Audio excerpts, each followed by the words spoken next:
These are devotions for people at a social distance.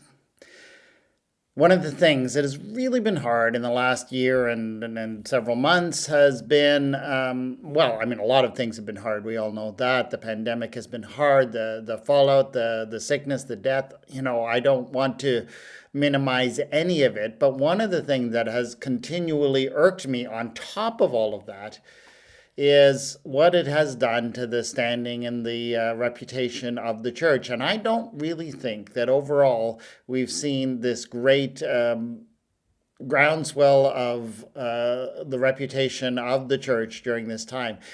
For many people, what they have seen, what they have heard of the church is, a bunch of people who disregard science and who bristle against, limitations on gathering and against vaccinations and against mask wearing and doing all kinds of things that would really be helpful. Now, of course, that's not what all Christians have been doing or saying, but in many cases, it is what has been most vocal and what has been, what has made the newspapers, what has made the media, has been these kinds of dissident Christians. And it's not good. It's not well representing what Christianity is or should be. And that I find really, really annoying.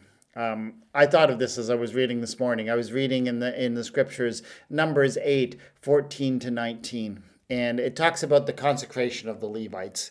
How the Levites were these special people. The Levites shall be mine. Levites shall do service in the tent of meeting. And so on. Moreover, it says in verse 19, I have given the Levites as a gift to Aaron and his sons from among the Israelites to do service for the Israelites at the tent of meeting and to make atonement for the Israelites in order that there may be no plague among the Israelites for coming too close to the sanctuary. And I know this is not a perfect metaphor, but in some ways, I think that Christians in the world today are called to be kind of like the Levites. They are there to do service on behalf of the whole population and to create a kind of protection, so that there may be no plague among the Israelites.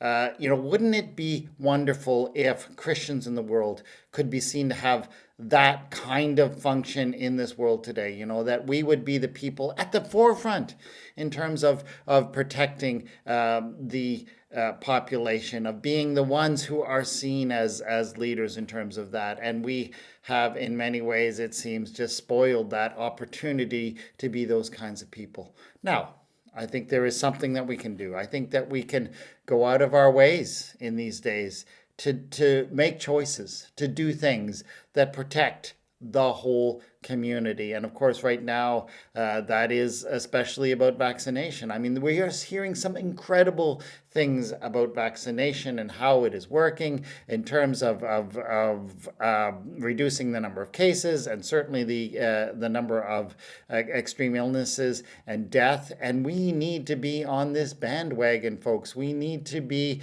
supporting it. Do you know that they are finding that if you get vaccinated, even if you do manage to get COVID, it appears that you would produce and shed so few COVID, the SARS-CoV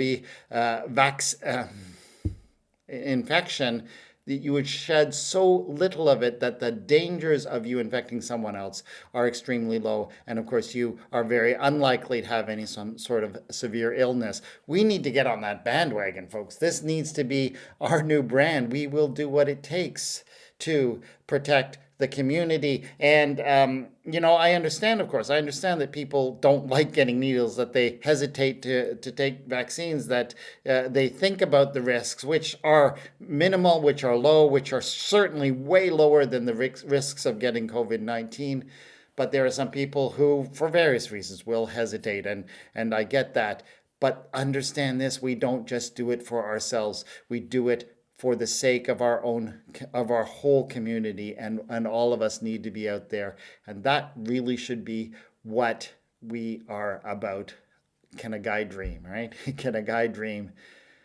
But unfortunately, that hasn't been what we have been all about, at least in people's perception. Can you do whatever you can to start to change that perception? Lord our God, let your people find a new commitment to the protection of the whole community. Amen.